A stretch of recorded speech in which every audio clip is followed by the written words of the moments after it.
In June 2014, one of our tech support individuals came to me and said that they were leaving the district. They were going to go work somewhere else. And in our district, we only had 2 tech support people, a director of technology and a support technician.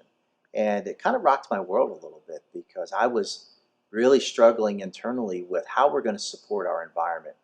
To be honest, for a while, I was concerned that 2 people wasn't enough for our environment. And now that we were going down to 1, I was struggling about the future direction of technology in the district. So I spent a lot of time thinking about what I thought was best. And an idea that came to the top was, is this the time that we outsource technology?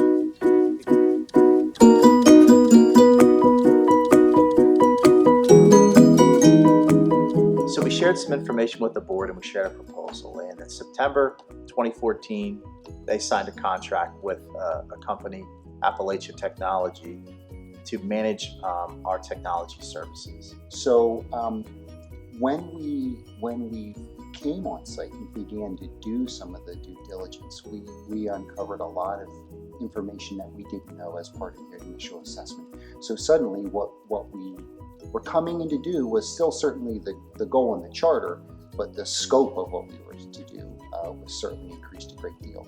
That definitely was a challenge in the beginning.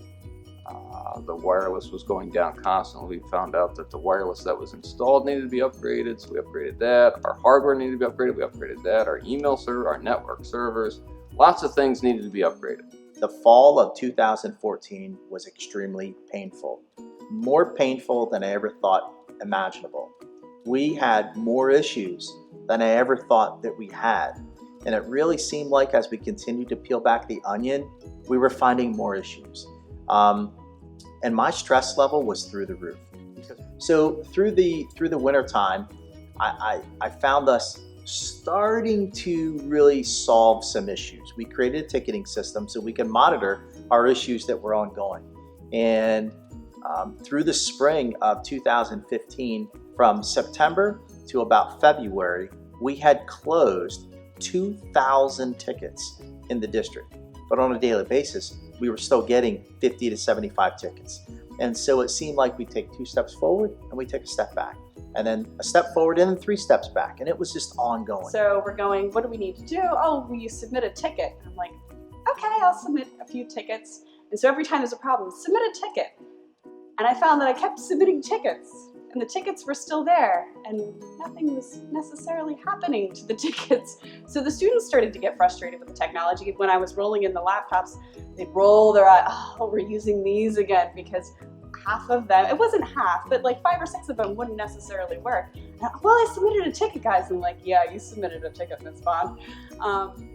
So into the spring of 2015, I felt like we were finally in the middle of the stability phase, that we can begin to have conversations about our future. So we went through that change and transformation to now the kids are able to access, the teachers are able to access, our laptops and our iPads are connecting. There's still a few challenges here and there, but they're connecting.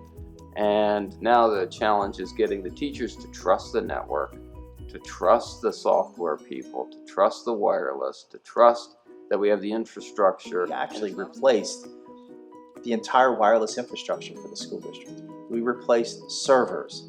We reconfigured our network, all really to stabilize our environment on the back end. So a lot of those things people, our staff and teachers didn't see, but I knew was a complete redesign. So by the springtime, people were starting to use the technology and starting to feel a little bit more comfortable with it. And at that time, we also began the Advancement of Teaching and Learning Committee. And that was powerful because that was the district putting an emphasis on what do we need to do next. So through that, a few things came out that I didn't envision. And that was a conversation that I had with Apple. And it was about our future, the future.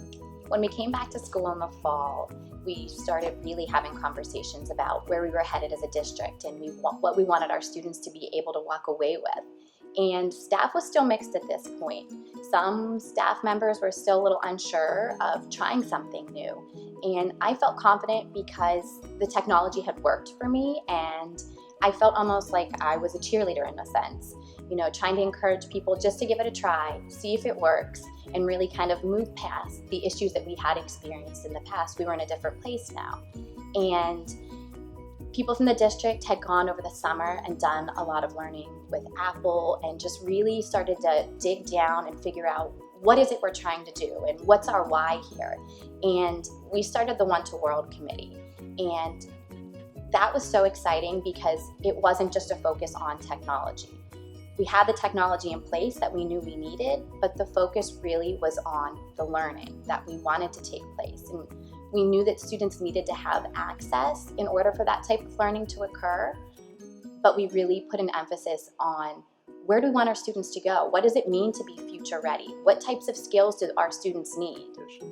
In addition, through the One to World Committee, we started talking about the need to support our teachers in the future of teaching and learning. So we found out that there was going to be a new position. It was exciting, but scary. The position had no name. We weren't entirely sure what the person in this position was going to be doing, but we knew they were going to be supporting where we were headed and helping us become future ready. And then I found out that I was the new innovation specialist and kind of took a deep breath and thought, okay, now what? To be themselves, to be creative, to be different, to be leading edge. It would be nice if we actually could be cutting edge on something with technology or with learning, advancing teaching and learning, doing something different than we've ever done before. We have what we need to move forward. We're ready to focus on how do we bring these skills into the classroom? How do we help our learners develop these future ready skills? And so thinking about it, there was no way we couldn't go through those things. We had to go through those things to get where we are today and be ready to empower our students. And as we move forward, there's going to be more hurdles. And we know that. And it's okay because where we're headed is so important for our students that all of those hurdles are worth it.